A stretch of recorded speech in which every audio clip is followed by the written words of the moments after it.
أصدقائي الأعزاء، صباح الأنوار، صباح السرور، صباح الصباح على عيونكم الحلوة وعلى قلوبكم الطيبة. حديثنا بمشيئة الله لهذا الصباح من قناة صوت الإنسانية، من القلب إلى القلب، بعنوان الأخ أبو إبراهيم من بغداد منطقة البياع. يقول: أنا أتعجب والله، يعني عيادات طب الأسنان أحسن من وزارة الصحة، أحسن من المستشفيات الحكومية. يعني طبيب عنده عيادة معقولة أحسن من وزارة الصحة وأحسن من العيادات الموجودات بالمستشفيات، هاي العيادات الضخمة العملاقة، معقولة؟ قلت له: شلون؟ قال: هاك شوف، زرع الأسنان وبدون ألم وبدون كذا وبدون كذا، ب350 وب400 ألف دينار السن الواحد، الزرع ومن ثم تركيب السن. يقول وأكو بيهم بالأقساط الآن تشاهد، يقول أكثر من 100 واحد، يعني أقل من 100، خلينا نقول 50-60 طبيب أسنان دا يسوي إعلانات على التيك توك وعلى الفيسبوك، يعني على مواقع التواصل الاجتماعي. زين، ليش احنا نسوي اسناننا متقاعدين او ناس كسبة او موظفين او عطالة بطالة؟ ليش نسوي اسناننا ب350 وب400 وبالاقساط؟ اكو بهم ناطين اعلان بالاقساط. زين، ليش؟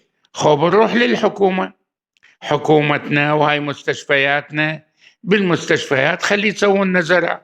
هم نفسهم ذول الاطباء مو يشتغلون بالمستشفيات؟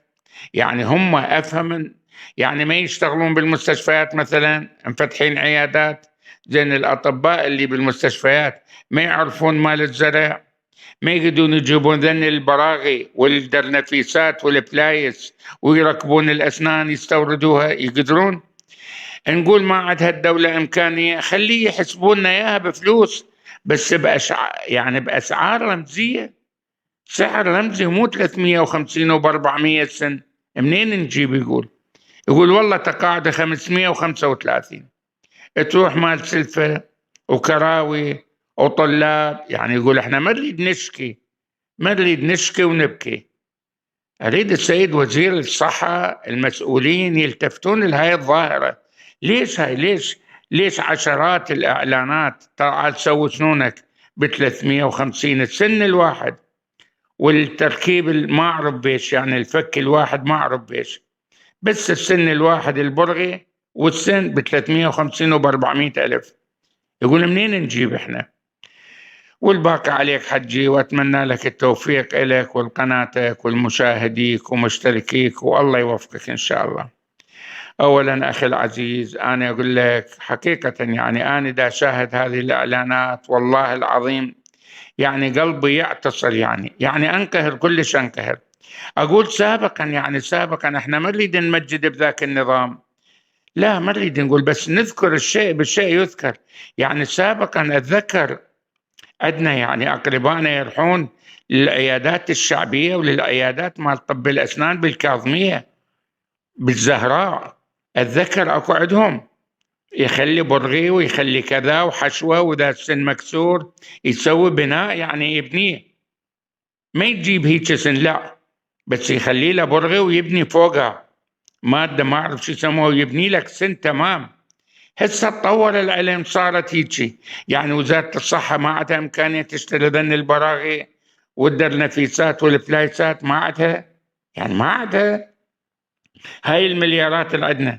هسه السندة يبيعوه ب350 وب400 الواحد، خلي الحكومة تبيعها ب25، ب50 ألف هم يخالف، هم ب50 ألف يخالف، ب25 واحد يروح المستشفى الحكومي، فلوسنا مثل ذاك اللي يقول مرقتنا ندبها على سياقنا، فلوسنا تروح للحكومة.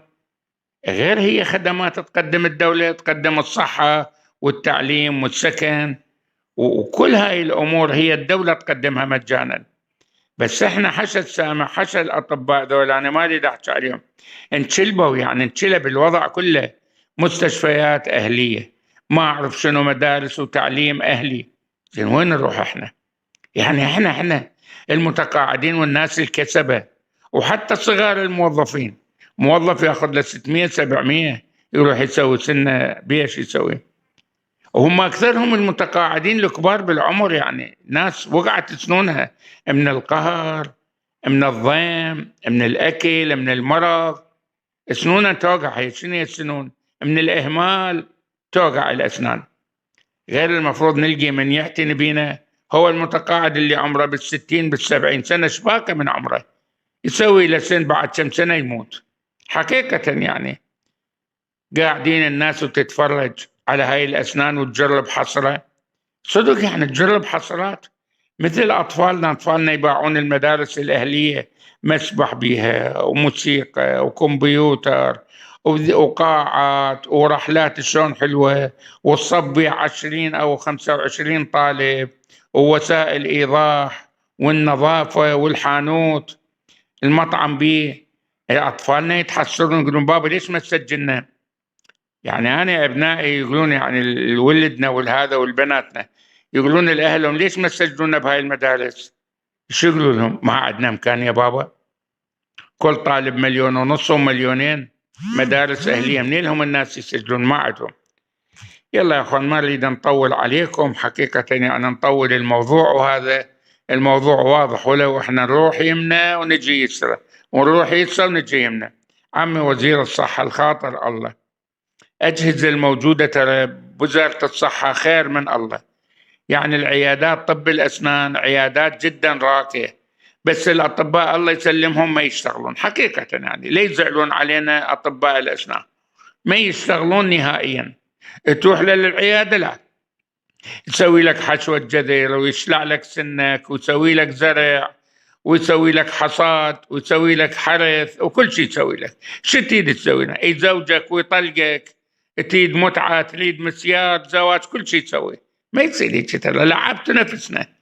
عيب عليكم، استحوا. انتوا قاعدين بمستشفيات حكومية دا تاخذون راتب، وبعدين انتوا فهم علم اجيتوا كل شيء ما تفتهمون. دخلتم مدارس حكومية، الروضة مجانا، والابتدائية مجانا، والمتوسطة والثانوية والكلية كلها مجانا. ماكو دولة بالدول العربية والإسلامية مثل العراق مجانية التعليم. يعني أنت تخلص كلية الطب الأسنان تشتغل بالحكومة، ما تشتغل زين تروح تفتح لك عيادة تسوي زرع ب 350 و 400 ألف دينار. وهالمرة طلعتوا لنا بطريقة جديدة بالأقساط نسوي أسنانك.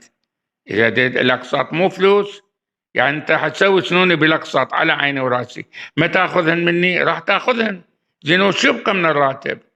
هو شو يبقى من الراتب؟ يعني ما أدري شو يبقى. يلا يا أخوان، هسه احنا مناشدتنا للسيد وزير الصحة المحترم، وندعو من الله أن يوفقه ويوفق كل المخلصين للعراق، ونقول لكم مع السلامة وعاش العراق.